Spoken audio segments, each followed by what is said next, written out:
Hi there from agingparents.com. I'm Carolyn Rosenblatt, RN and elder law attorney.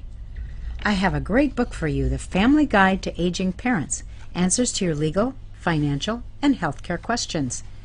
It will help you with your aging loved ones at home or those who don't live nearby. Now, if you don't have time to look through the whole book, or you don't even have time for a whole chapter, well, I'm giving you a preview, a short bit to read, and think about whether you want to get the book to read the whole thing when you do have time. Here's Chapter 8, Should Your Loved One Go to Assisted Living? Sometimes people do get confused about what assisted living actually is and what it isn't. There are strong marketing efforts made by the owners of these facilities so they can keep all the apartments filled. And when your aging parent or other loved one needs help, it seems like a good move because the marketing people keep telling you about all the benefits. And a lot of that is true. So what is assisted living? It's a setting with apartments or rooms in which an elder can live in an enriched social environment with some basic personal care services added as needed. For an aging parent who has a little trouble cooking or shopping or walking, it can be a very good alternative to living alone.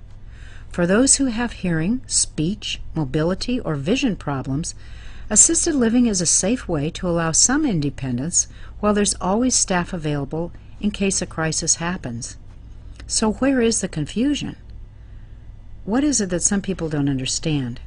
There are two main things I think that confuse people. One of them is that in assisted living there is no skilled nursing care available. The facility doesn't necessarily make that crystal clear when they want to get a new resident in. Be sure your loved one doesn't need care from a nurse if you're considering assisted living. Help with bathing, walking, eating, dressing, using the bathroom are not things the law considers skilled nursing. Another thing that confuses some people is that assisted living, at least in the larger chain facilities, charges a separate fee for each kind of help the resident needs. For example, if medication is to be dispensed in a large assisted living community, the basic rent and meals charge will not cover that. There is an extra charge for supervising medication. Likewise, this is true for all the other activities of daily living, like help with a bath or help with walking outside and so on. There are also charges called community fees that some of these facilities have just for getting in and becoming a resident. I've seen them as low as $500 and as high as $15,000 and higher. Be sure to ask about the community fee or entrance fee if you're thinking about assisted living. Now, getting an aging loved one to consider assisted living can be difficult.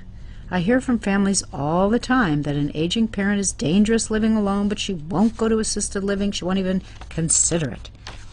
In this chapter, I discuss this problem and give you some sample scripts to use if you're working on this with your aging parent.